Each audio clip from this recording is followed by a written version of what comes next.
Hi, I'm Jacquie Cohen Roth, founder CEO of CannabizMD, and welcome to tonight's webinar. I'm so excited to have you here and grateful that you're joining us. This is going to be a very fast, an hour and a half evening that we're going to have together to move through a great deal of content.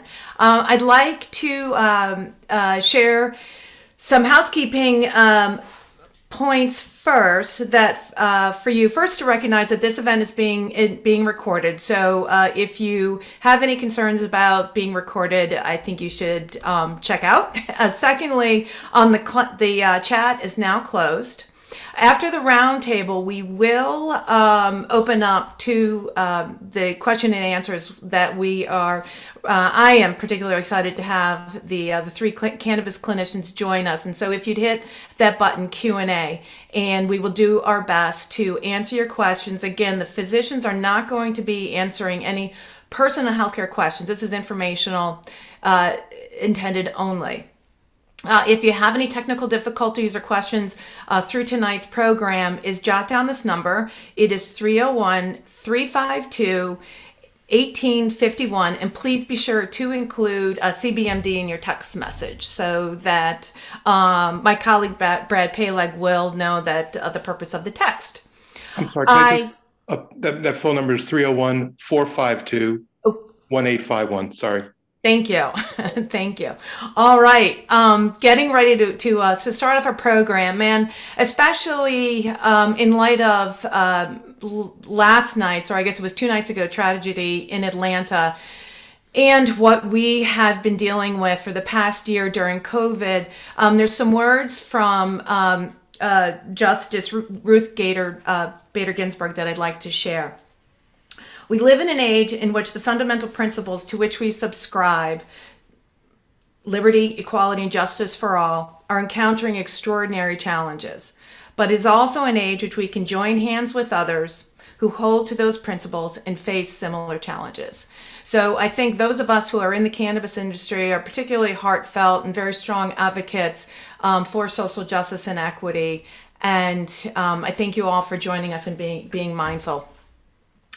I'd like to give a shout out to our sponsors for tonight's evening event is Curaleaf. Curaleaf is a leading medical and wellness cannabis operator serving over 350,000 registered patients across 23 states. Curaleaf is committed to being the industry's leading resource in education advancement through research and advocacy. Also, a big shout out to our sponsor, Vireo Health. Congratulations, they've recently opened up Green Goods, a dispensary, the first dispensary here in Maryland. Vireo is a physician-founded and physician-led organization dedicated to providing best-in-class cannabis-based products and compassionate care. Vireo is committed to furthering medical understanding and acceptance of cannabis. Both companies, I'm very delighted to share, are sponsoring next week's webinar on diversity, equity, and inclusion. That's DEI in the cannabis industry. That I'll be moderating that discussion with sister social enterprise of CannabizMD TPAD, and I'll share about that more towards the end of our evening. So on to tonight's discussion, where we have probably a day's worth of content to cover in an hour. So to kick off and begin tonight's program is, again, we're focusing on a woman's sexual health, and it's an integral part of her well-being. A woman's sexual health is concurrent with the entire timeline of her reproductive health, from puberty through postmenopause. There are several factors which impact sexual health, including stress, anxiety, depression, pelvic pain, chronic pain, aging, and medications.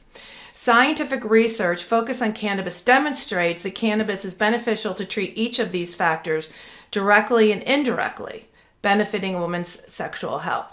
As one of my guests says, women are wired for cannabis, with the most cannabis receptors being found in the uterus. And I'd also like to keep in mind is that the studies, because cannabis is a Schedule I, meaning it is found to have a high rate of considered by the DEA addiction use, as well as The DEA considers it to have little to none medical benefit. We're truly limited on the studies about medical cannabis, particularly those involving women. So, moving on to our evening's program, I am delighted to welcome our cannabis clinicians. And first, I'm going to welcome Dr. Paloma Lehfeldt, who I've had the pleasure of knowing for a few years now. Dr. Paloma is a lifelong cannabis student and advocate who serves as Director of Medical Education for Vireo Health. She brings to Vireo more than 10 years of experience in psychiatric research, community outreach, and teaching. She has expertise in neuroscience with a keen interest in mental health and the endocannabinoid system.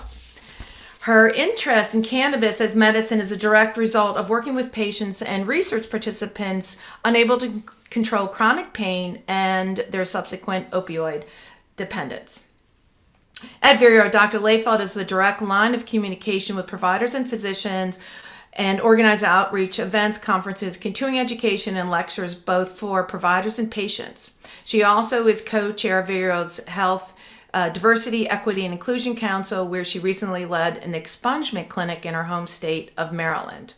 Dr. Lehfeldt is passionate about the use of cannabis as medicine and cannabis health equity and looks forward to advocating its healing properties throughout her career.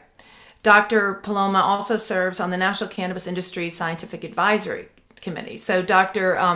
Lehfeldt, Dr. Paloma, I'm going to be asking each of you what brought you to the cannabis industry, particularly to practice. I mean, thank you so much for that introduction. And I could not be more thrilled to be on a panel with these two amazing women physicians. I feel like I'm in the presence of canna celebs, as I always like to say. There's only so much you can do working on a research bench. I've always supplemented my career and my academic career, as I like to call it, the accumulation of student loans with cannabis, because we weren't taught about it. We weren't taught about it in graduate school and medical school. And it's such a disservice to our patients. We want to bring it back into the pharmacopoeia as it was in the 1850s and really right the wrongs caused by the so-called war on drugs. And having webinars like this, especially talking about a topic that's taboo to some people, a plant that's taboo to some people, really decreases the stigma. So Jacquie, thank you so much for all the work that you're doing to really elevate this message. Thank you. Thank you so much. Dr. Genester Wilson-King, who I had the pleasure of meeting, I don't know, somewhere along the last year, and you were a panel member at CannabizMD, our first cannabis science provider education forum. Dr. Genester King is a board-certified obstetrician and gynecologist with over 25 years experience providing compassionate and research-driven care to patients. She is a certified preventive medicine specialist and an expert in bioidentical hormone therapy. Dr. Wilson-King is a clinician, advocate, and educator on medical cannabis. She is the author of 2 clinical training modules for physicians and co-author of 2 cannabis-related articles published in the Journal of Sexual Medicine, and one of which we're going to be spending some time with this evening. She's co-vice president of the Society of Cannabis Clinicians and on the board of Doctors for Cannabis Regulation. Dr. Wilson-King, welcome. And what brought you to cannabis? Oh, wow. Well, as Dr. Paloma did, I want to thank you for inviting me to this, for Women's Month, I should say, to be on a panel with 2 very amazing clinicians and one incredibly dynamic moderator who's been working her tail off for the past couple of years. Thank you. In this program.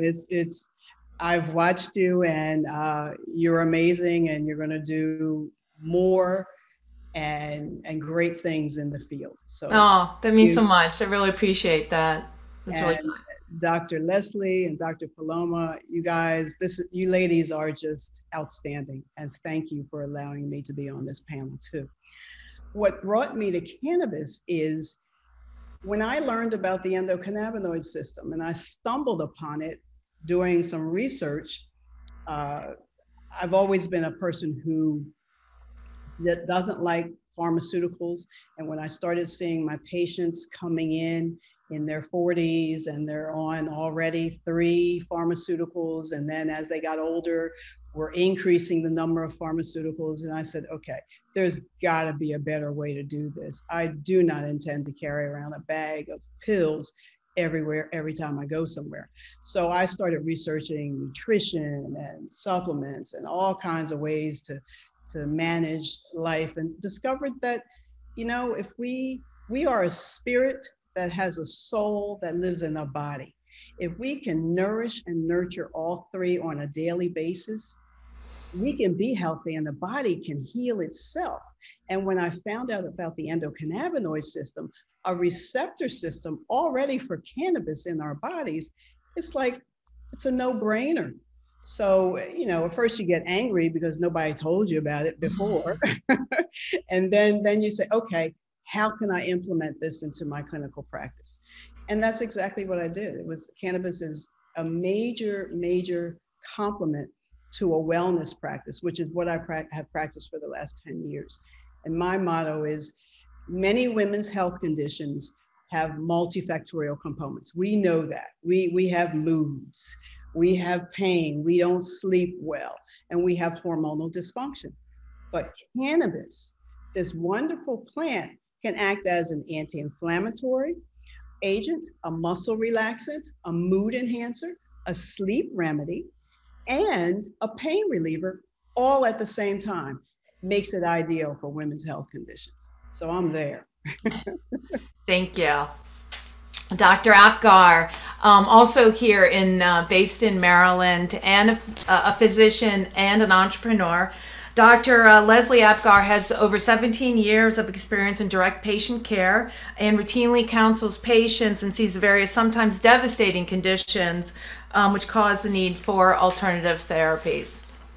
Dr. Apgar is a skilled, minimally invasive surgeon.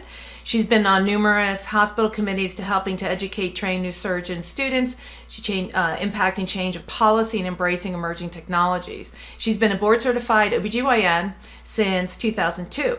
She's also medical director of Greenhouse Wellness, a licensed medical cannabis dispensary located in Ellicott City, Maryland, and a second location. Did that open up yet in New Jersey? Not yet. We're still waiting. Yeah, New Jersey's a different webinar. Yes. Yes.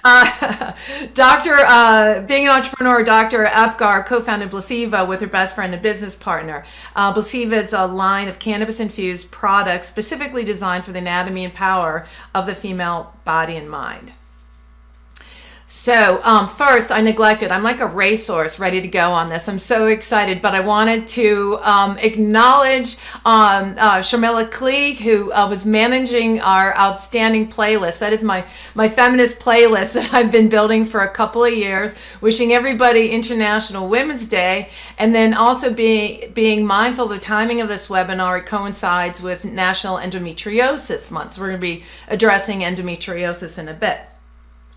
So let's start off at the very beginning of a woman's sexual health timeline, so to speak, and talking about menstruation. And one thing that I have just so loved via social media with the women that are certainly younger than me is the embracing and the normalization of talking about women's sexual health, talking about periods, talking about endometriosis, talking about menopause. And I applaud the influencers that are on social media and everybody that I've had the opportunity to engage with. So let's get this party started. And Dr. Apgar, you are the one who I quoted that you had said to me once that women's bodies are wired for cannabis. So if you would please explain what you mean by that. Absolutely. So thanks for having me. It's really my pleasure to be here. My passion is education, and it's what I do wherever I show up in the world. And I'm delighted to be with you very smart ladies tonight. So it turns out that the female reproductive system is wired for cannabis in a way that is fairly impressive. So there's more receptors and more of our endogenous cannabinoids in our reproductive tract than in anywhere else in the body next to the brain. And so all of these years, as I was helping women at various stages of their life with various GYN malfunctions and medical issues, it's very interesting to see some of the data coming out now to wonder if it really was what is called a clinical endocannabinoid deficiency, or a dysfunction of our own very, very primitive nervous system and wiring, that really its purpose in our bodies is to create balance and wellness.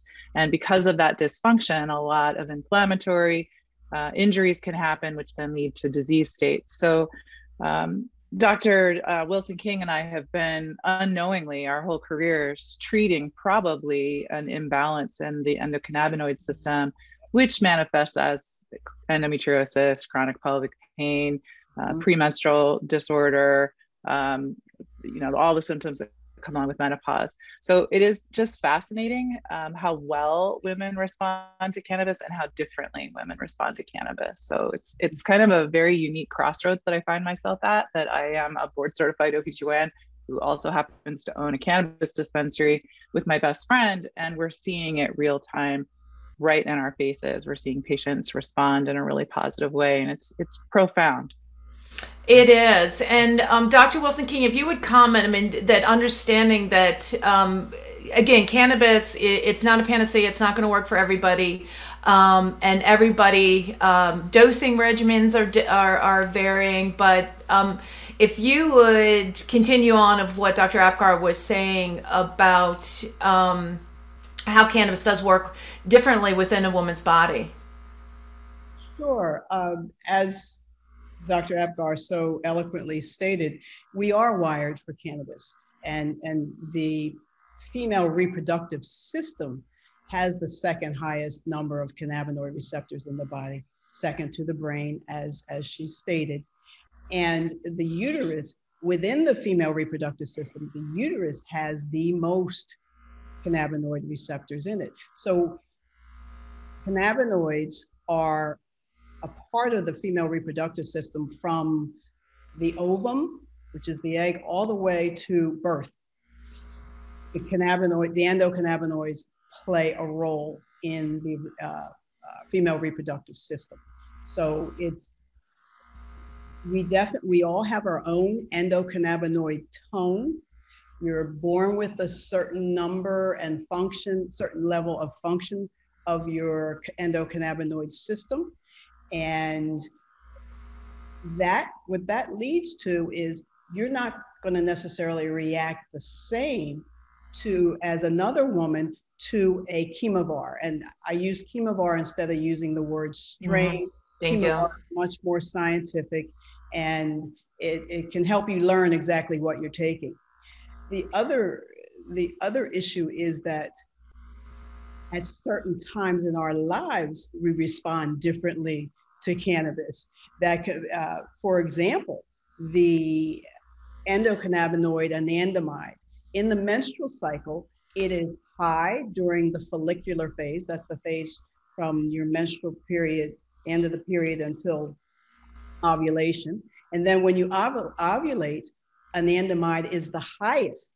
And then during the phase from post-ovulation until you have your menstrual period, anandamide is low. And there are certain things, we're just learning about this. We don't know everything, but the endocannabinoid system certainly plays a significant role in the female reproductive system, for sure. Yeah, and these conversations about anandamide, so they certainly weren't happening while you were in medical school. Absolutely not. I never heard of the word in medical school, nor did I hear of endocannabinoid system in medical school. Though I'm happy to say there are, I think, almost 10 medical schools now that have the course on the endocannabinoid system in them. Yeah. So does that mean that there's that data that I always reference that 97% of medical schools do not include education on the endocannabinoid system, and that cannabis is treated through medical school as when you're studying use disorders. So maybe that number's shifting a bit. You know, we learn, and the other doctors can attest to this, we learn sick care, not well care. We learn how to take care of sick people. We don't learn how to keep people well. And that you have to learn on your own. I think it's coming along now, but you have to learn that on your own, generally speaking. Like I would say my 4 years of medical school, we probably had maybe 4 weeks of nutrition. Oh, please. I had 4 days of it in biochemistry where it has no bearing on anything. My goodness. Exactly. Right?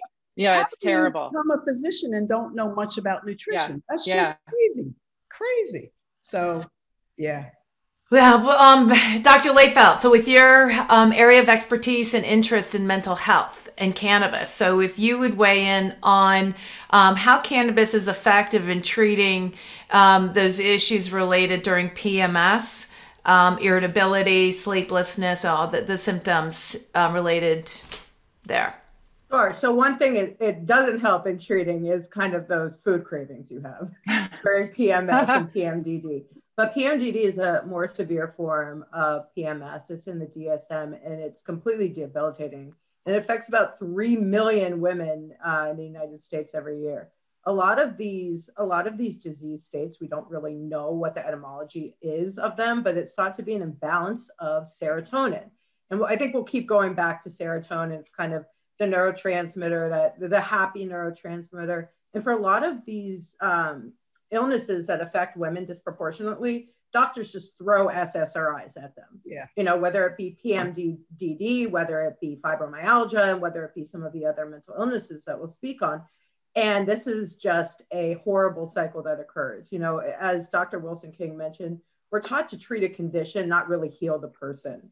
And that's really doing a disservice to patients, to not be taught about the endocannabinoid system, just like we're taught about the physiology of the cardiovascular system in medical school. We should have a whole, you know, organ-based lecture series on the endocannabinoid system. Instead, you know, medical school kind of teaches what to recognize in the emergency room for cannabis overdose, you know, red eyes, want some food in a really campy way. And it's completely unacceptable. But going back to serotonin and kind of the imbalance, CBD and THC really are able to modulate serotonergic pathways in the same way as SSRIs do, but in a much gentler, we call it the mechanism of action, which is really just what the drug does to the body. So again, having all this nuanced system in our uteri, in our brains that have this high concentration of endocannabinoid receptors, it's really just this untouched body hack that we've been co-evolving with for thousands of years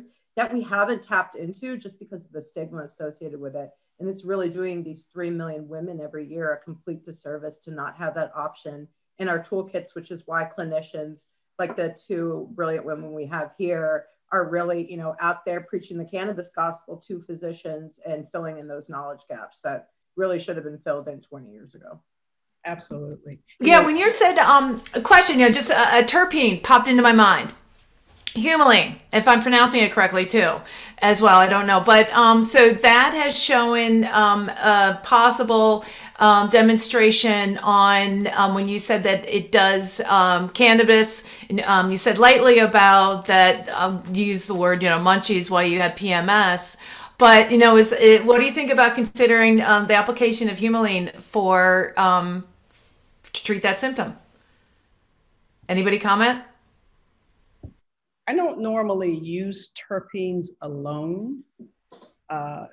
It's yeah, and this would be with part of the cannabis plant, and you might look for chemovars that have certain terpenes in them. Mm-hmm. I think they all. Well, we're talking about the entourage effect.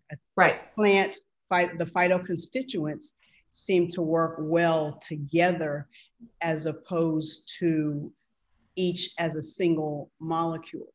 And the entourage effect is such that all the compounds act synergistically, so that 2 + 2 doesn't equal 4, it equals 8. So it makes it more powerful.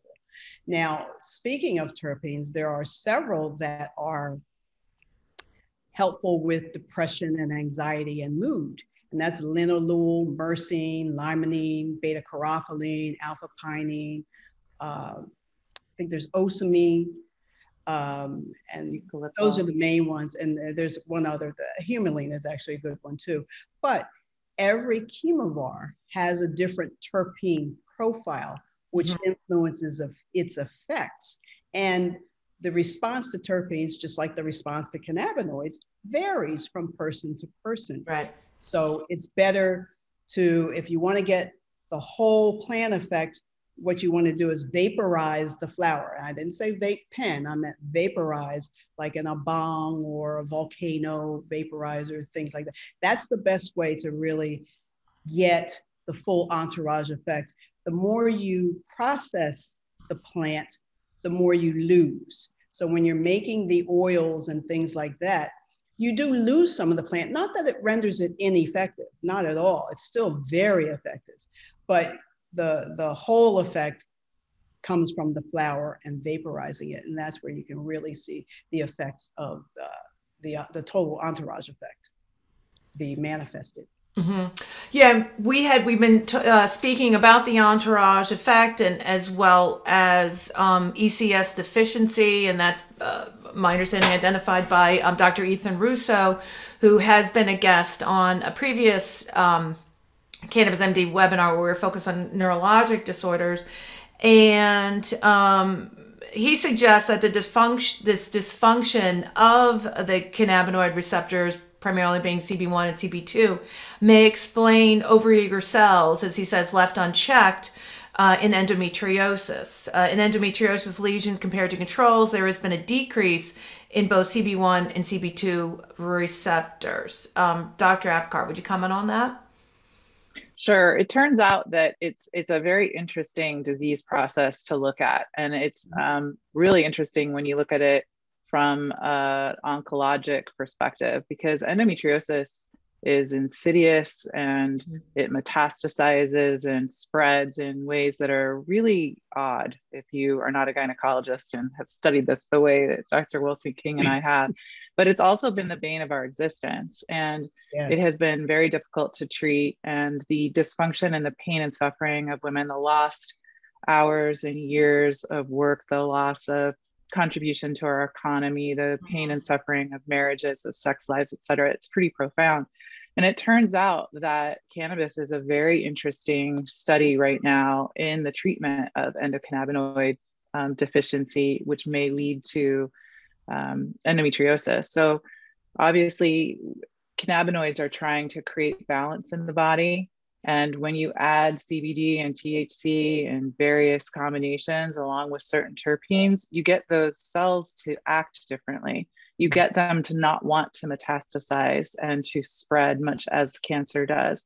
So there's going to be a lot of synergy, I think, when we're looking at the treatment of certain cancers, especially in the abdomen and pelvis, and also endometriosis treatments. So I'm very excited to see what is coming. It's kind of like Pandora's box, though, because once you start looking, you realize how much we just don't know, and it gets really complicated very quickly. I mean, every time I read a new journal article, there's been new endocannabinoids discovered, and there's new receptors, and everything that we went to medical school for, that we thought we knew about the way that the body works and the way the body doesn't work, we're having to reframe it all. And so we're looking at all of this with a different lens. But we have found in our dispensary with our patients that the patients are delighted with the addition of cannabis into their dosing regimens to treat things like endometriosis, chronic pelvic pain, painful sex, dyspareunia, things like that. It's been met with tears of joy, relief. Please let me buy a couple more of those because I'm afraid you guys are going to run out. Thank you. Everybody's very grateful because women are the entry into the healthcare system. And they are often in charge of making decisions about their children and their spouses. And the fact that women have not been addressed and celebrated, and there's not all these products for women, is just astonishing. And so that's why my best friend Gina and I decided to do this line of women's products. And it's certainly something that we can talk about all day long, especially as it relates to sex. But yes, it has been met with enormous success, and I'm delighted to see where it goes, where the studies take us. Dr. Wilson-King, so I say, point to my hooligans behind me. I raised 3 daughters, and one of them is finishing up nursing school. I'm very proud at the same time that I'm finishing up my master's of science. We're both University of Maryland, Baltimore campus. And so I was chatting with her the other day, and I said, and this is part of, are there more cases of endometriosis, or is it just, again, this normalization of the conversation that we're having? It's probably more that we're talking about it more. Mm-hmm. Most women suffered in silence. Right, and right. If you ever get a chance to visit with a patient who's suffered with endometriosis for a long time, they're often on antidepressants, antipsychotics, anti-anxiety. I mean, they get labeled a lot of the psychiatric diagnoses because you can't find the cause without doing surgery, a laparoscopy to really look and see what's going on. And in order to do that, generally speaking, you need to have an astute OBGYN who will investigate further and find out what you have. You do end up feeling like you're crazy because you've had these symptoms of cramping, pelvic pain. It's difficult to have sex, so your partner is not happy most of the time with you. Then there's infertility. So, and it affects, like, as I said, the psychological health of patients. And it also affects the families, the partners, right, the people that care about these women, because they see them with all this pain, and sometimes they don't believe them, but the pain is real. One thing about endometriosis, about cannabis. Cannabis affects more than just the CB1 and CB2 receptors. There's a lot of other receptors that cannabis affects. One of which is it's called, GPR18. Don't remember that one, but that's a receptor that increases cellular migration, and it's a key factor in the spread of endometriosis. Dr. Russo, in a study in 2011, found that CBD inhibits endometrial metastasis because it blocks that receptor I talked about, GPR18. So, as Dr. Apgar said, cannabis our bodies are made for cannabis, and it really does help. There's other reasons that endometriosis is viewed as a clinical endocannabinoid deficiency. I won't go into all of that. We've got other receptors of TRPV1, right, and other receptors are affected and can help either through stimulation or blocking via using cannabis. THC, actually in a mouse study that was a model of endometriosis, THC was found to decrease the size of the endometriotic implant and decreased the intensity of pain. They somehow did a model of pain in the mice, and that was found, and they showed a picture before and after of the endometrial implant, and it really had significantly shrunk in size due to stimulation by THC. So endometriosis is a setup for, cannabis makes it effective, and we don't have any other effective treatment for endometriosis. Mm-hmm. Our treatments are mediocre at best. You have medical, where you do hormone therapy, that the side effects are ridiculous because the hormone therapy either puts you in a menopausal state, meaning it suppresses your hormones, that in thinking that suppressing the hormones, it won't stimulate the endometrial implants, therefore you'll be in less pain. And then there's also medical treatment to mimic a pregnancy condition where you'll have raging hormones, but that is not effective either, because who wants raging hormones? Surgery is an option where you could ablate these endometrial implant, but they come back. It's a temporary fix. So the only real effective treatment we've been able to find of late is cannabis. And there's many forms. You can use tinctures, you can use inhalation, you can use, I love the vaginal suppositories. that will help a woman help get rid of pelvic pain like you wouldn't believe, and also allow the patient to have a good sex life. And having sex is important, and it's an important part of life, and no one should be deprived of it because of a medical problem. Yeah, vaginal suppositories is, we don't hear from them, and the availability as a product. Dr. Apgar, are you carrying any in your dispensary?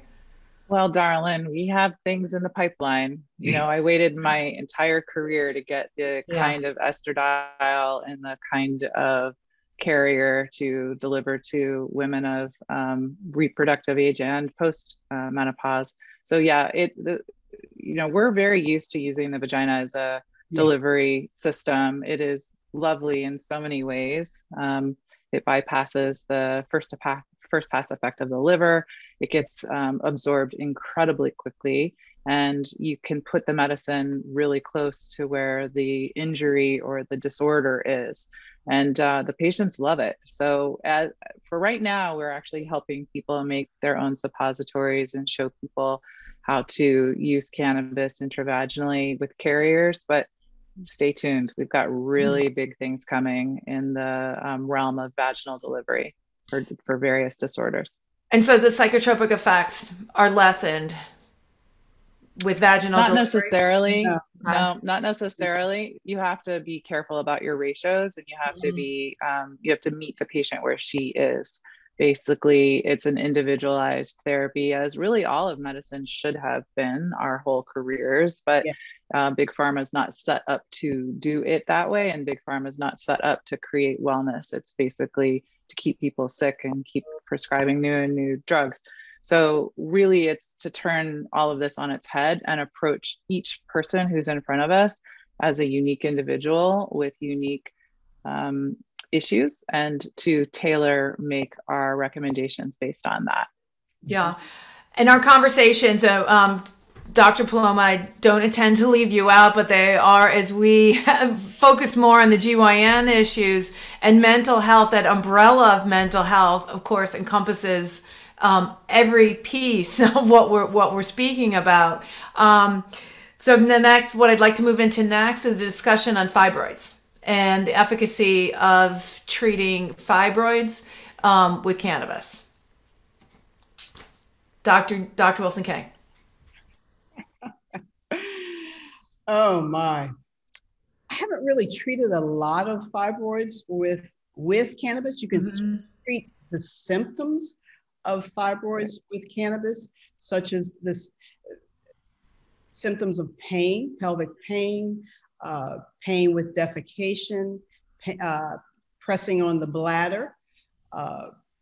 There's, of course, then the anxiety and the moods that occur with having fibroids. Because fibroids are an outgrowth of the musculature of the uterus. It's usually a benign condition, and it doesn't cause cancer, doesn't turn into cancer, doesn't increase your risk for cancer, but they can grow, they can cause pain, and they can cause abnormal bleeding such that patients can become anemic. Now, I don't know of any studies that show that cannabis can shrink the fibroids, or I'm not even aware of that in an anecdotal setting, but certainly using cannabis to make help patients with fibroids be more comfortable and improve on their quality of life until they can get some more definitive treatment. That's how I look at using cannabis for treating fibroids. Dr. Apgar?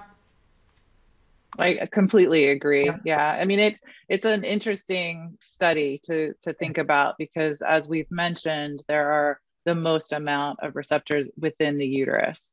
So it would be fascinating to see if there becomes any correlation as we move through some of the science. But yeah, it's the bane of our existence. It's the number one reason why women get hysterectomies. And if I told you how many women get hysterectomies a year, it would make your skin crawl. So as a surgeon, the first rule of surgery is don't operate if you have any other option. So anything that we could do to minimize the pain and suffering that goes along with fibroids and temporize it until women hit that menopausal point in which most of the time their fibroids shrink is a win. And that's coming from a surgeon. You know, there's nothing that made me happier than having a scalpel in my hand and a patient on the table in front of me, but it's not the right thing. The right thing is to not operate if you can get away with it.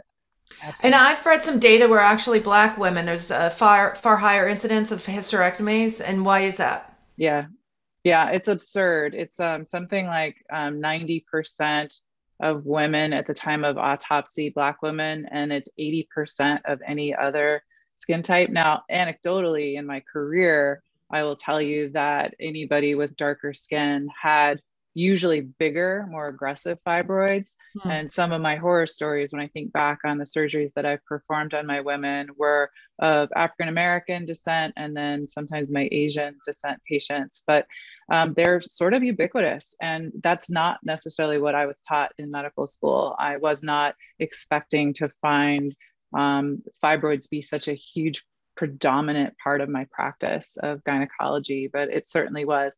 And I would certainly counsel patients, depending on their skin color, hey, listen, you're this age, you've got this many more years till menopause. Because of your darker skin, I'm not convinced that these are not going to, you know, these may continue to grow faster and larger, and it will be more difficult for you to have a surgery later. And that was just an honest conversation that I would have with my patients based on their genetics. And obviously there is something in the genetic makeup of our women that predisposes our darker skin patients to have larger and more faster growing fibroids. But yeah, it was the bane of my existence for sure, fibroids. Yeah. And we don't really know the cause of that, except that maybe, you know, you can look at some things such as healthcare disparities in the African-American population, and the hesitancy to really go and see a physician and actually trust someone to handle your healthcare. This is a very common factor in managing African-American women. And, you know, you have one extreme to the other, where you'll have physicians or surgeons that are aggressive and want to take the uterus out of everybody walking. And then you have some that don't put off the surgery forever. There has to be a happy medium. And as Dr. Apgar said, you know, if you have a 7 or 8 centimeter fibroid or 10 centimeter fibroid, that's not going away in menopause. Yes, it may decrease in size, but it's not going anywhere. So, and we have more and more women these days who are doing hormone therapy.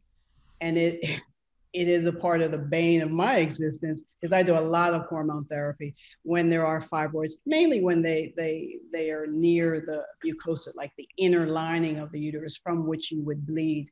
Sometimes the fibroids can just make hormone therapy very difficult to manage. Patients will start bleeding or sometimes even feel pain. But it's fibroids are yes, they are a part of our existence, and it's a pretty striking finding. It really is. Thank you. And now we're going to transition to PTSD and in women, and particularly Dr. Lehfeldt, I'm going to pull you in now, is that there's a study that I came across from Kendall Brown et al. In 2017, which examined the regular past use of cannabis in women veterans and associations and their associations of sexual trauma, and their highlights somewhat significant. Overall, 11% of women veterans endorsed at least monthly cannabis use.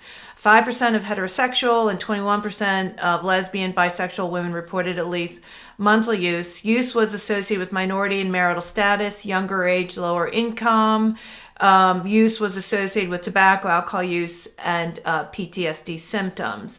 And as well as then being significant was experiencing sexual trauma across multiple life eras was associated with use. So Vireo has been very active in exploring the efficacy of treating veterans with cannabis. And so if you would speak to that, and particularly female veterans, and speak to treating the symptoms of sexual trauma PTSD.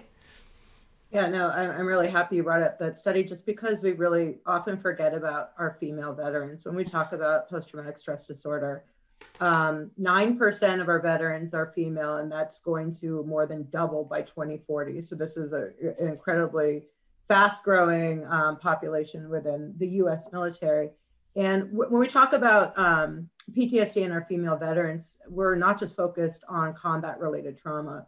There's a huge epidemic within the military on military sexual trauma. So really educating our VA physicians is something that we've been dedicated to do. Cannabis actually has a biological or endocannabinoid system. There's a biological deficiency in anandamide, which is one of our primary endocannabinoids in people who suffer from PTSD. And that's been shown time and time again on different studies. And what happens as a compensatory mechanism is more receptors pop up in our brain. It's kind of like if you go out on a deserted island and you're looking for food, you're not just going to send one hunter, you're going to send everybody. And that's what happens with our receptors in our central nervous system. They pop up because they're really looking for that deficiency that occurs. So like a lot of these disease states that affect women, whether it be fibromyalgia, endometriosis, there is that clinical endocannabinoid deficiency. And when we aren't able to produce cannabinoids endogenously, that's when we start to look for exogenous means, which is why cannabis-based medicine is so important for disease states, mental health like PTSD. Rather than just throwing SSRIs at these patients, it's really doing a disservice to them. A lot of times women, when they have mental health illness, they're stigmatized as being hysterical. Mm-hmm. That happens a lot with the pain disorders, and they're just throwing SSRIs, which is really a cyclical issue that occurs. A lot of these patients with mental health illnesses, especially females, are experiencing dyspareunia or a decrease in sexual arousal, and that's amplified by the side effects of SSRIs, which are being prescribed to them. And compare that to cannabis, and we'll talk about that, I hope, a lot, which increases sexual arousal, increases intensity of female orgasm. But think about that, someone that's already depressed or has PTSD symptoms or has anxiety. Depression and anxiety affect women disproportionately compared to men. And they're already experiencing this lack of sexual drive, this insecurity with themselves, and they're being prescribed something that elevates that. So it's really counterintuitive. Again, we're not really treating the person, we're treating a disease state. And with a plant like cannabis that has over 1,001 different medicines built into it, with our minor cannabinoids or terpenoids or flavonoids, it's really able to really modulate and able to really affect these or treat and heal these multifactorial diseases. I'd like to bring attention to Dr. Wilson-King's trichomes and her background. Yes, I've been waiting for the moment today. That is amazing. We just wanted to, we're joking about it before that only the female plants produce the trichomes, which is where we extract our medicine. That really it's no surprise, right? That the power of the female plant. That's right. Yes. Yeah. Well, speaking of Dr. Wilson-King, then let's get to it. Everybody's been waiting for is SEX. So let's dive into. So your study, let's see. So there's one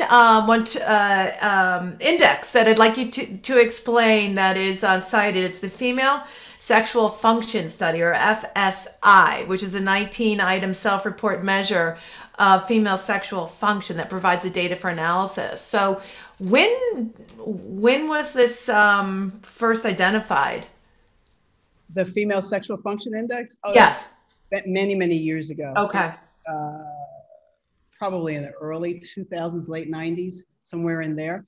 And it's what the Female Sexual Function Index is a screening tool for female sexual dysfunction. It can screen for hyposexual dysfunction disorder, hypoactive sexual function disorder. It can screen for the pelvic pain. It can screen for female sexual function disorder. Several of the female sexual dysfunction disorders are included in it. And really it measures 6 aspects of female sexual function: desire, arousal, lubrication, orgasm, satisfaction, and pain. Pain is in there as well. And there's questions surrounding each of those, and each of the answers are given a score. And if your score is above 26, then you probably, 29, then you don't have sexual dysfunction. What we sought to do is a lot of the studies on sexual, looking at cannabis and sex, don't really compare. They do just a general questionnaire. It's not a screening questionnaire or a tool that really was designed to detect sexual dysfunction. So what we did is look at the types of cannabis chemovars used, the frequency of use, the reason for the use, the route of administration, and then had people complete, women, the female sexual function index, and compare it.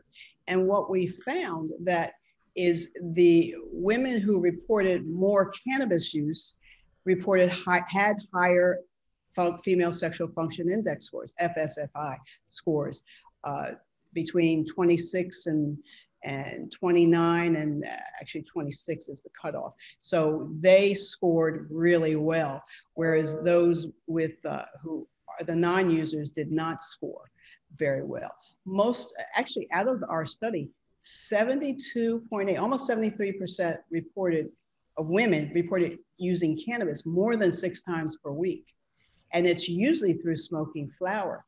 Mm-hmm. I found that really striking because some of the gender differences of studies in the past claim that women didn't smoke as much as men, and women don't buy as much cannabis as men, and that's just so not true. So that was maybe a function of society at the time.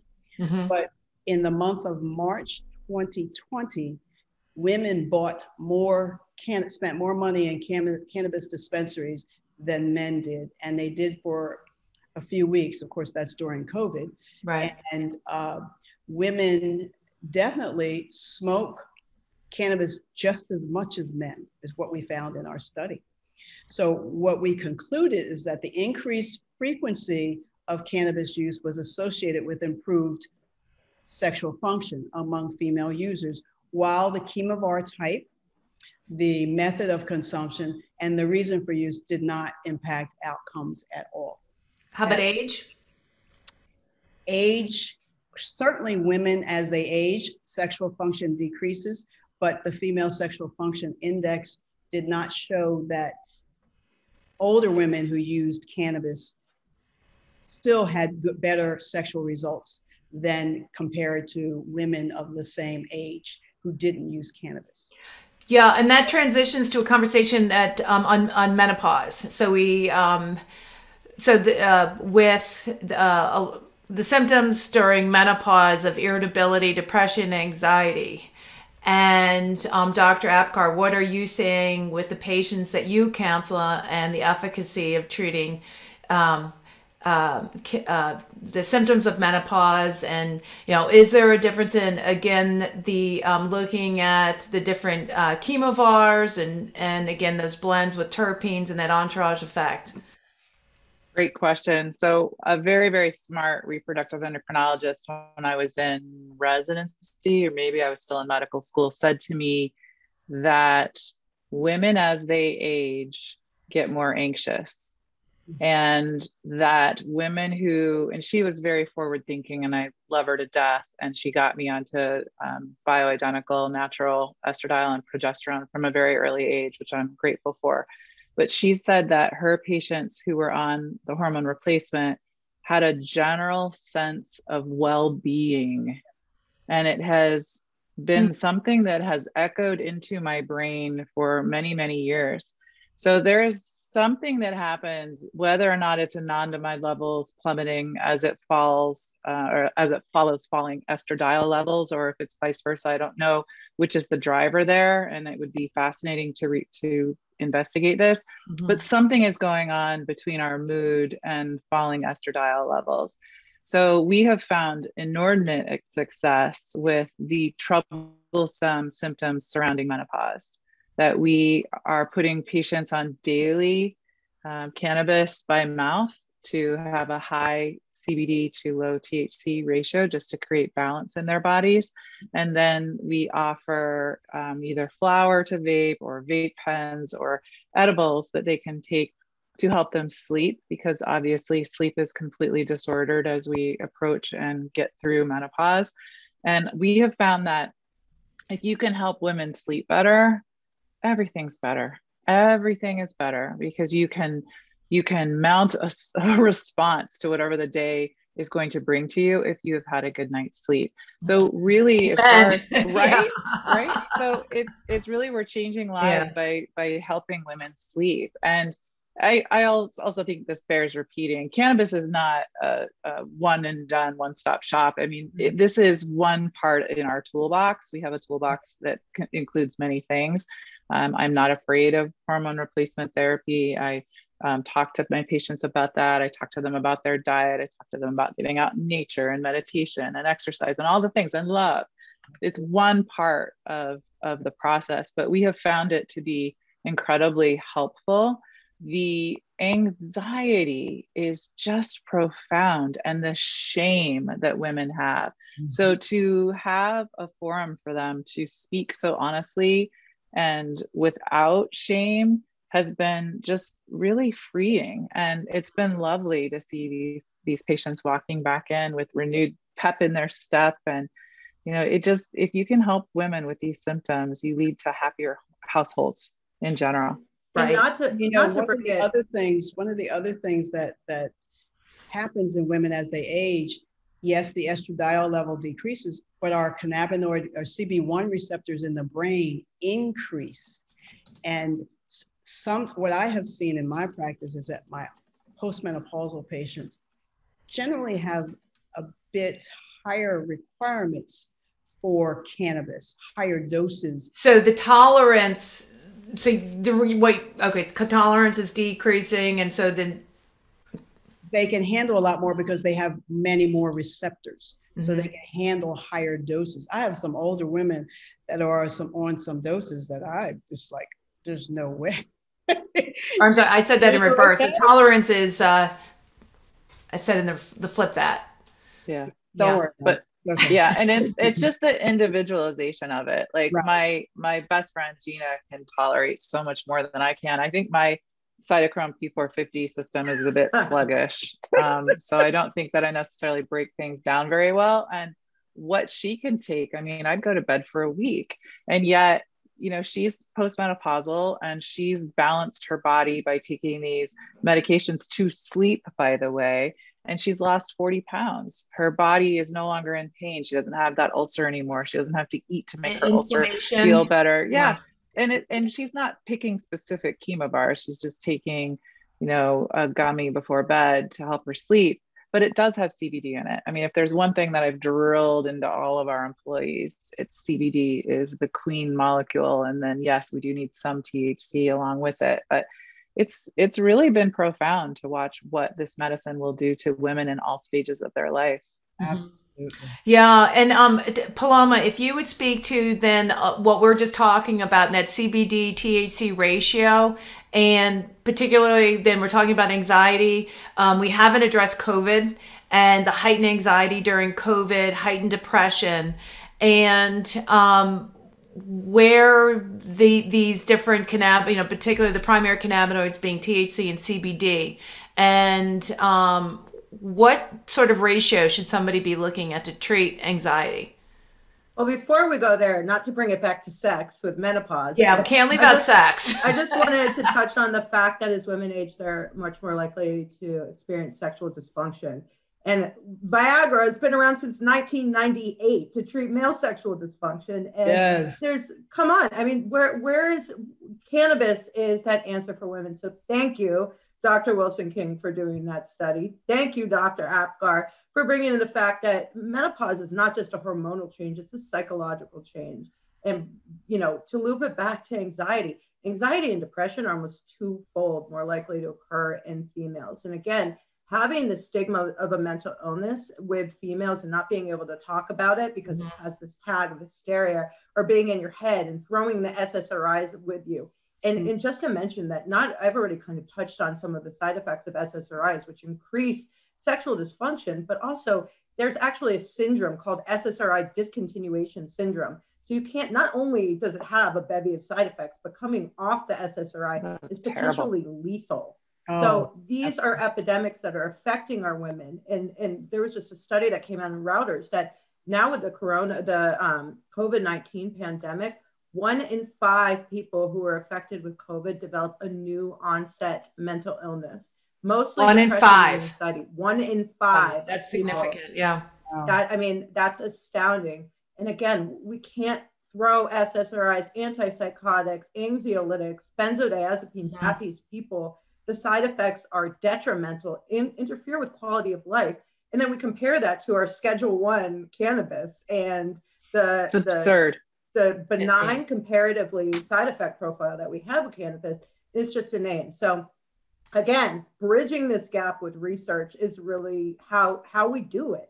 We educate, we bring back evidence-based medicine to the endocannabinoid systems and bring cannabis back so that females can have, not necessarily an answer, but another option for so many of these mental illnesses and, another option for sexual dysfunction. It's time that females have a Placebo, their own Viagra, and are able to really take that back as well and not feel ashamed to talk about it. Right. Amen. And what we find is it all goes back to education. So I'll get patients into the dispensary and they'll say, well, I tried that one strain over here and I got too anxious with it. And I just start laughing. I'm like, it had nothing to do with the strain. It had to do with the THC. So can we please understand that you don't need very much THC? It's a very potent molecule. It has a narrow therapeutic window. Too little won't work. Too much is going to make you nuts. So please go slow. So the answer to your ratio question is the larger the ratio, the better when you first get started. And to start super low, go the ratio really being, slowly. Let's distinguish that, more CBD. More CBD. Yeah. More CBD to when THC. When we say start low, we're talking about the THC level, which is why, as Dr. Apgar mentioned, the ratios are so important. Being a physician-led company, we've really developed this common language with our ratios. We start with a 19-to-1 CBD dominant all the way up to a 19-to-1 THC dominant. So everybody has their own sweet spot when it comes to treatment with cannabis-based medicine. And like Dr. Apgar said, some people really benefit from a high dose of THC and other people do not. So that's why it's so important to have this education, this research to really bring back the power over what you're putting into your body. And that's, what we're doing with this webinar. Thank you, Jacquie. That's what we're doing with the research. Thank you, Dr. Wilson-King. And that's what we're doing with female-based products. Thank you, Dr. Apgar. So. And one of the ways that I'll manage patient dosing is THC. Take your higher dose of THC at night if you need to take it. Now, I don't mean take a high dose, because a high dose you won't sleep, but you can take your THC at night and take your CBD during the day. For those patients who are particularly sensitive to THC and having the combination of CBD, THC just doesn't work for them in the daytime, then just split it up and take your CBD during the day and THC at night. That's one of the ways, because THC still is medicinal and has many therapeutic benefits. So you don't want to always leave it out. And I know you ladies aren't saying that. I'm just saying that for the audience to know that you can still take THC, but take it at night, then you won't feel anything and you'll sleep right through it. How about Dr. Apgar? And then we'll go to our Q&A. So dosing before bedtime. And dosing before bedtime. How to.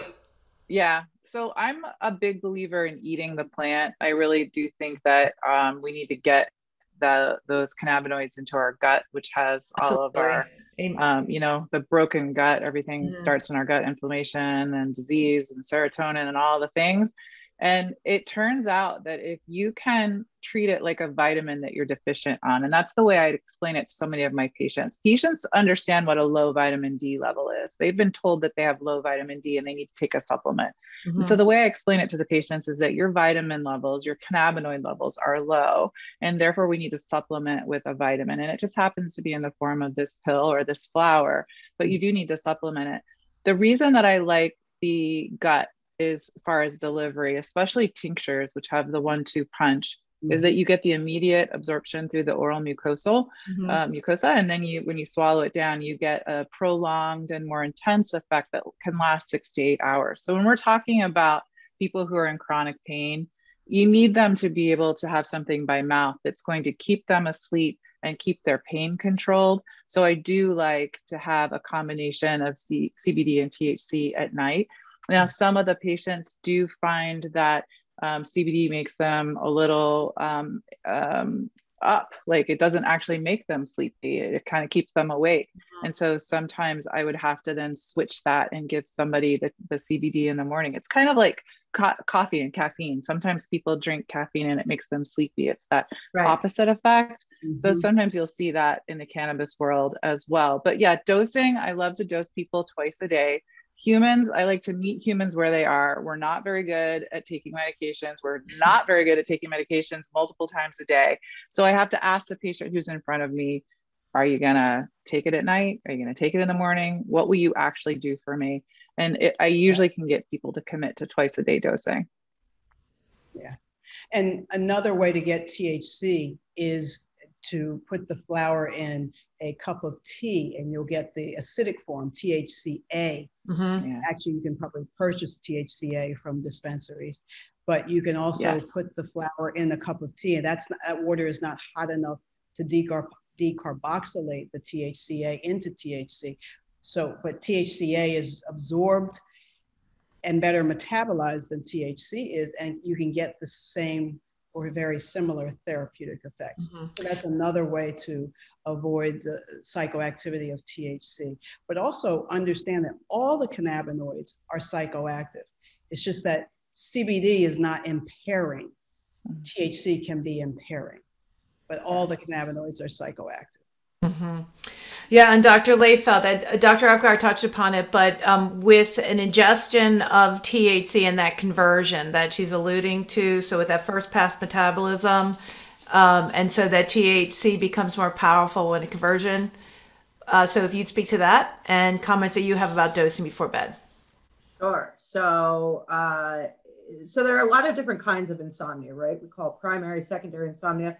Fancy medical terms for, having difficulties falling asleep and having difficulties staying asleep is another way to categorize it. So a lot of times, with the first pass metabolism, you have a longer onset of action. So if you have trouble falling asleep, it might not be the best formulation for you. So which is why we educate patients about layering. So with a vaporization or combustible method, it takes about 1 to 3 minutes for onset of action. So layering that with an ingestible that has that longer of onset of action helps, really tackles the issue from both angles, gets you to fall asleep and gets you to stay asleep. So really learning about that and educating patients about that is really important, especially with some oral formulations that can really last 4 to 8 hours that'll really put you to sleep throughout the night. So having that available in all these different methods of delivery is, again, kind of highlighting why we need these pharmacokinetic studies 20 years ago. Yes. Yeah. Well, thank you. So we could keep going, and the sex research didn't save enough time to dive into that. I do want to address questions that I see that are building in the chat room. So the first question is from June Blanken, and she has asked, if you have a hysterectomy, can one still benefit from cannabis since the uterus, which has so many receptors, is a great question, is now gone? We all know the side effects and issues we women have during menopause. Yes, the answer is yes. We are more than a uterus. Our uterus does not define our femininity or our humanness. And yes, you can absolutely benefit from cannabis to treat a host of inflammatory disorders, mood disorders, get your body working in the best balance that it can so that it can do its best for you. So yes, emphatic yes. Yes, we've got cannabinoid receptors all throughout the female reproductive system, the ovaries and the tubes, everything. And don't forget, you have the rest of your body too, the brain, your immune system. So cannabis can help you big time. A uterus does not make it ineffective. Lack of a uterus, excuse me. Yeah, we actually have this. The most questions are regarding menopause. The next question hot flashes. We touched upon this a bit. Hot flashes, mood disorders. Dr. Paloma, I'm going to hand that one off to you again, addressing mood disorders during menopause and how cannabis can be effective. Sure. So lots of these issues, female issues we're complicated. We're female. So there's a hormonal aspect, a physiological aspect, and a psychological aspect. And what's amazing about cannabis is that, again, it's a plant of 1,001 medicines. So, we're not throwing an SSRI, an NSAID, which is detrimental to our aging population, our kidneys and our cardiovascular system. Instead, we have this one gentle plant that has the ability to kind of attack this issue at all three aspects: hormonal, physiological, the pain and associated with menopause and the changes, and as well as the psychological aspect, the anxiety, the decrease in sexual desire. So really having this be available at all angles is amazing. It's a suppository form, an oral formulation, all of the above really has the potential to aid in a lot of these symptoms rather than taking 5 separate pharmacological single drug agents. Now, Jackie, I can't tell you a study about hot flashes, but I can tell you anecdotally that my patients report lower and less severe hot flashes that are medicating with cannabis. Now, maybe they're having hot flashes and they don't mind them as much. Right. I don't know. But it doesn't matter, because if the patients are happy, then I'm happy. And so everybody wins. So I would be very interested to see what happens with that. I mean, nobody knows what a hot flash is, actually. I mean, if somebody could delineate that for me, I mean, that would be fun to publish that paper. But, it's certainly, we have a lot of experience treating hot flashes with hormones with varied success, depending on the patient who's sitting in front of us. But, sometimes hormones aren't perfect for in certain individuals. Sometimes they're not a good choice given their cancer history or their personal cancer history or their comfort level or their, various reasons why people don't choose to use hormones. So it's nice to have another option that is very safe. Mm-hmm. Thank you. There was there was a study, well, actually over 1 in 4 female veterans, this was a study with female veterans, say they've used cannabis to address their symptoms of menopause. And that is actually, according to North American Menopause Society, that's actually higher than the percentage of women who use the more traditional hormone replacement therapy. Traditional hormone replacement therapy. I use mainly human identical. The marketing term is bioidentical, but there really is human identical hormones. And that type of therapy is a lot. I find that's 80 to 90% of my patients. And menopause is a condition of hormone deficiency. And so the optimal effect would be, or the optimal mode of management would be hormone replacement. But as Dr. Apgar said, some women cannot. Maybe hormone therapy is contraindicated, or it's something they're just too fearful of. So they need an option. And actually, I also use cannabis in addition to hormone therapy. And some of my happiest patients are hormonally balanced women who use cannabis. They are very happy. So really, you can use one or the other or both. Okay, and then I have there's a question from Allison James, who is cannabis effective with actually the physical symptoms of menopause, postmenopause, with the dryness and tightness? So it can have an effect there. I'll just speak very quickly because I know Dr. Wilson-King was involved in that study, but the sexual response of women is so complicated, and there's anxiety, tied into that, and there's sexual dysfunction tied into that. Mm-hmm. So taking the dryness out of it, there is, from my patients, improvement in their sex life. I do definitely tell people to use lubricants to take the pressure off of performance. And when they are using cannabis to help their anxiety, they tend to enjoy sex a lot more. I would love to see some more robust studies come down the pike on exactly what's happening with the physiology in the vagina and, what's happening with lubrication and tightness. But we do have a lot of patients who use cannabis topically around the introitus, on the perineum, with very good success. I tell them not to use the ones with the menthol and the that might be a little bit unpleasant. Yeah. But look at the ingredients. I'd smell the salve when you open it up. Look at the ingredients. Exactly. Yes. But your skin is really densely wired with CB1 and 2 receptors and TRPV1 and 2. And so it is another mode of delivery for medications that our patients have found to be very helpful. Yeah, thank you. The question from Jessie Bunk, who I want to give a very special shout out to, her artwork. She has let me borrow that beautiful piece of the uterus, and following her on social media, she actually recently had some surgery. And so this is her question. Have any of you treated young women with endometriosis and PMDD? I was diagnosed with all three in the last year and was wondering how common it is to see multiple diagnoses in younger women. She's 26, has struggled with symptoms for the last 13 years. Wow. Well, one of the things I would say initially is there's a hormone dysfunction going on there.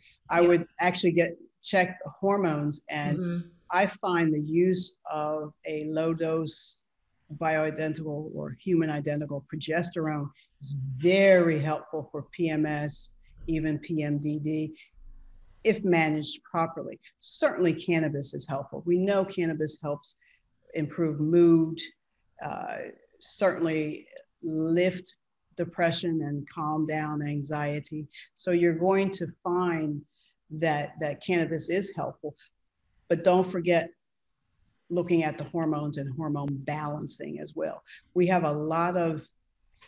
There's a lot of hormone dysfunction, and it's multifactorial causes.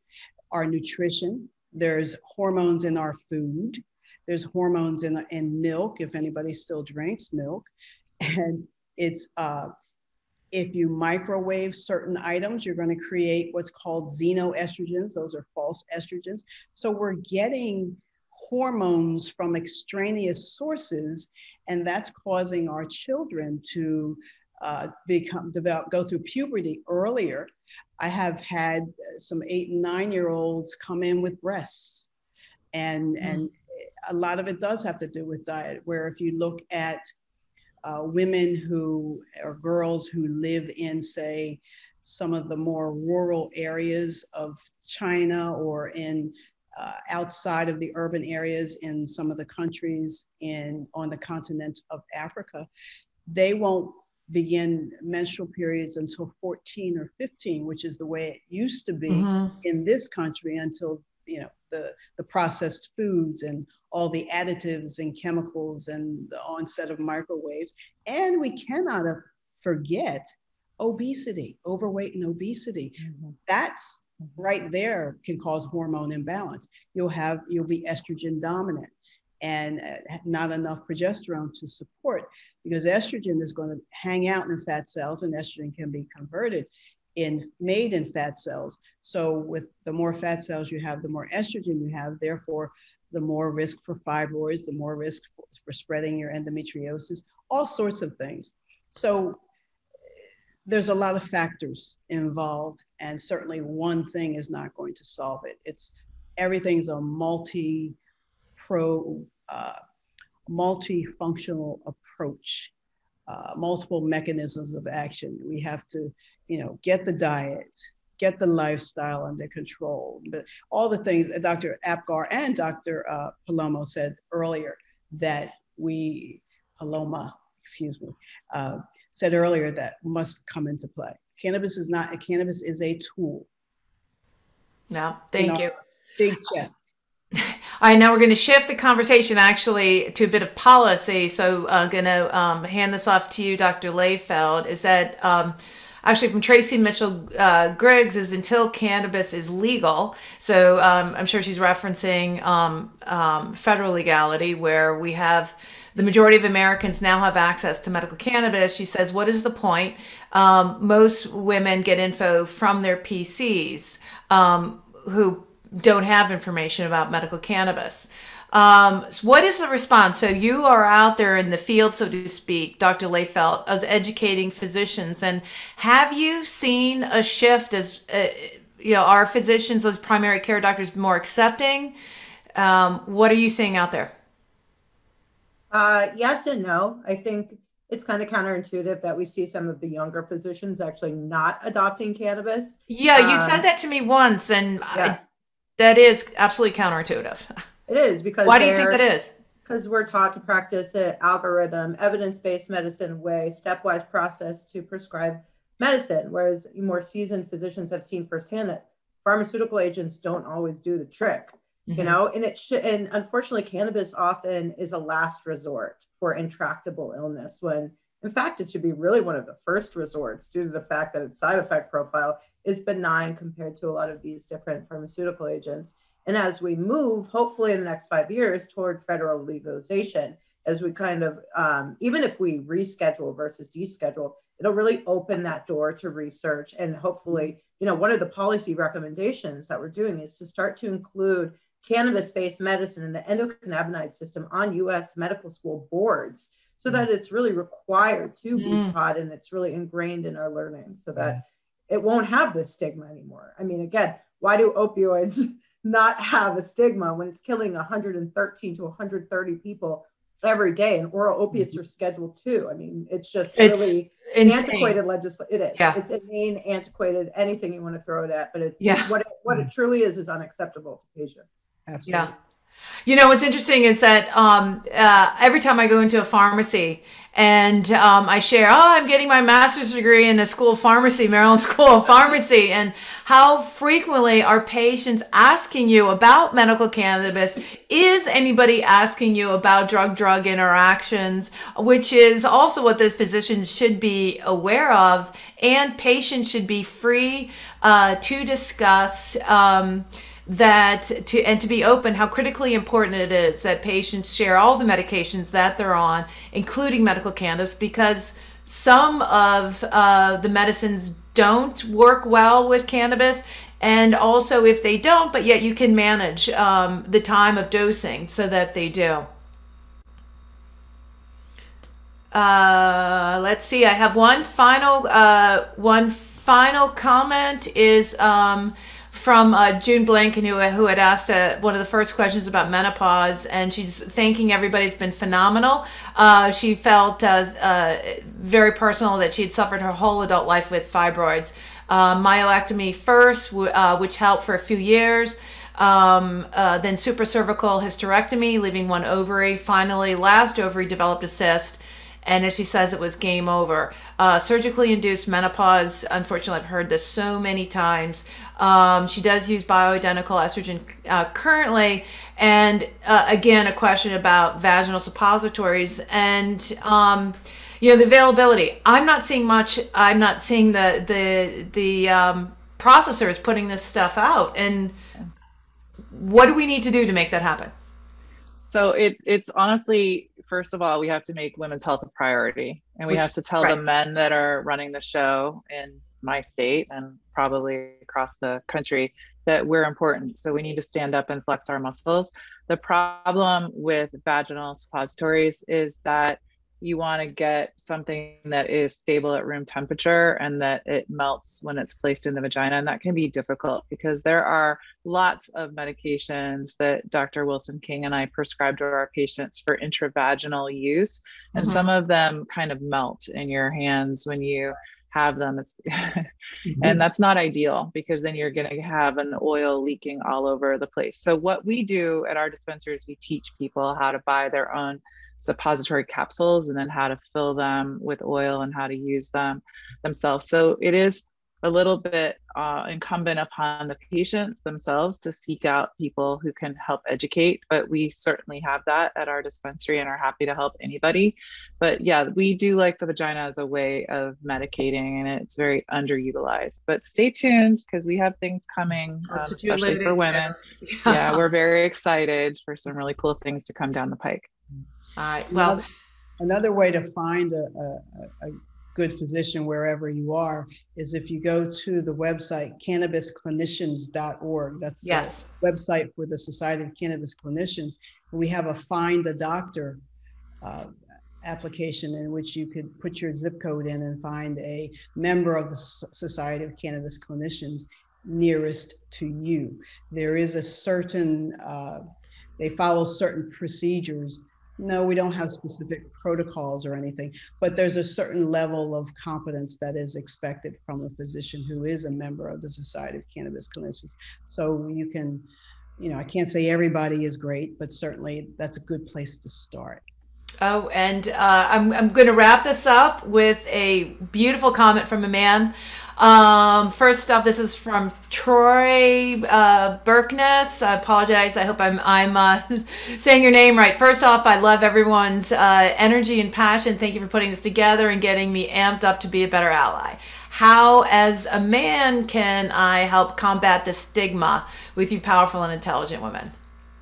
Oh, I love that. I think rock on. Just now. Troy, thank you. Just now. Ask that question. Just ask that question and you are there. Yeah. Infect your friends. I mean, that's right. Just that's amazing. I could totally take you out for a beer right now. That's amazing. That's right. So keep being you. Yeah. Yes. Well, okay, then thank you. And as finding a cannabis clinician, so I'm going to go let's see, clockwise. That I'm sure it looks differently for everybody. But Dr. Wilson-King, how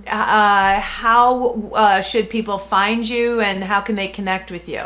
Absolutely. My website is victoryrejuvenationcenter.com, and my email is drwilsonking@drwilsonking.com. I'm not very creative. It's drwilsonking, all lowercase, no spaces or punctuation, @thesamething.com. Well, their emails go directly to me. No one else answers them except me. So excellent. Thank you. Dr. Lehfeldt, how do folks reach you? Well, feel free to slide into my DMs on Instagram. It's doctor spelled out DOCTOR_Paloma, or you can visit our website, www.viriohealth.com, to stay up to date on cannabis research, cannabis innovation. And I just want to thank you all for coming, my co-panelists, and Jacquie Cohen Roth. Yes. I affectionately call her JCR. I can't wait for part 2 of this webinar, because we got to do it. Yeah, we have to do it. And then we're going to talk about sex all night long. The whole webinar, right? There's a whole lot more. Yes. Dr. Apgar. So it's the easiest if patients email me at Leslie, Leslie, @greenhousewellness.com. You can certainly check out our dispensary, greenhousewellness.com. We put a lot of our media on there, but most of the media and most of the education is at highheels.biz, and it's HEALS. And we actually wrote a book about our experience, about what was behind the scenes of the 2 drug dealers, that everybody wants to invite to their parties. We call ourselves the party favors, but it really is a behind the scenes look at what actually is happening in the cannabis industry. And there's a little primer I put in the back. It gives a little bit of an overview about what cannabis is, what the endocannabinoid system is, the history of how did we get here with the illegality of it, the scheduling of it. So it's a very quick and easy read, but most of our media is right there. So highheels.biz is another resource. All right. Thank you. Well, very genuine thank you to each one of you for your support and participating in this. And thank you to everybody who's joined us this evening. Thank you to our sponsors, again, Vireo Health, and we are pulling it up. Verio Health being a physician-founded and physician-led organization with Dr. Paloma Lehfeldt, a very important piece of that organization. You're not a piece. Well, you are a piece of Verio, and thank you for your support. Curaleaf as well, thank you for your support as a leading medical wellness and cannabis operator. And I truly appreciate both of these companies for their support of tonight's event and the shared commitment to cannabis science education. I'm excited to share next week's webinar with Sister Enterprise TPAD, where we're going to have a conversation focused on executing your DEI strategy, that is your diversity, equity, and inclusion strategy, and connecting with your community. And presenting sponsor, Curaleaf, Verio's brand 1937, Liberty Cannabis Cares being a leading part of this as well. I have a very exciting, or not exciting, but awesome CannabizMD profile about to drop with Rabbi James Kahn, who heads up Liberty Cannabis Corporate Social Responsibility. And we talk about Jews in the cannabis industry, what the principle of tikkun olam upon which both Cannabis and TPAD are founded, which literally means repair of the world.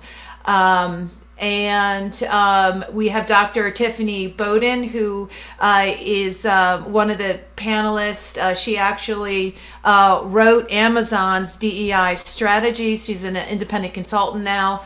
Viridinia Edwards, who will speak to her experiences as a female veteran, and really impactful story that she has. She's actually a classmate of mine in the Masters of Science program, and we'll both be finishing that up in May. And then also very excited to have on that panel, as well as Otha Smith, who is the founder CEO of Tetragram, and he's also on TPAD's advisory board. So again, that's next Thursday, 7 to 9, and you can search for that event on tpad.co or search it on Eventbrite. And then lastly, I'm excited to share save the date for the second annual Cannabis Science and Therapeutics Provider Education Forum. At this point, I think I am planning on a virtual conference. There's so much unknown, but save the date, very excited. That's a day-long event that both Dr. Lehfeldt and Wilson-King were part of last year, and 10 to 3, we cover clinical applications and research. We talk about policy considerations, and then exploring the future of cannabis as more and more states legalize medical cannabis with adult use. What's going to happen with medical cannabis? So again, thank you everybody, and if you, I encourage you to join the CannabizMD ecosystem, which there is no fee to join that. This is a way for you to stay on top of the events that we're hosting, as well as receive a 10% discount on all CannabizMD events.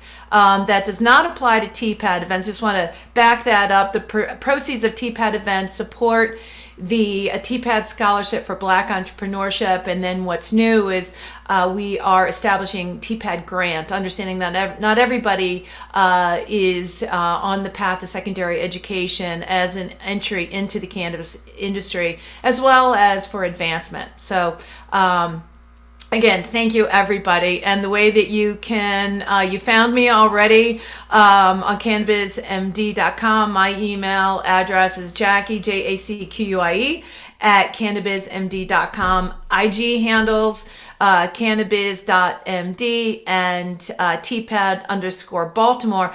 Also want to just make note of TPAD. We are going to pull off a very exciting TPAD next week, where what's an integral part of every TPAD is live jazz, and I'm very excited to host two jazz musicians who are based in Baltimore, Eddie Hairbrook and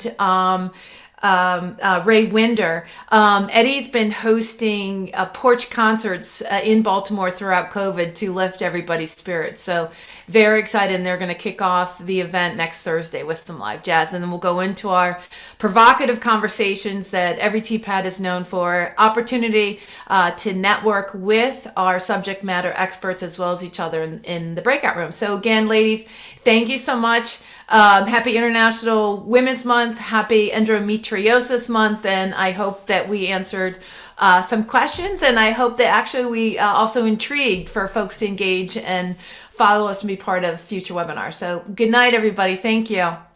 Night. Good night. Thank you. Slide into Jackie's DMs. Good night. I love that. All right. Good night, everybody.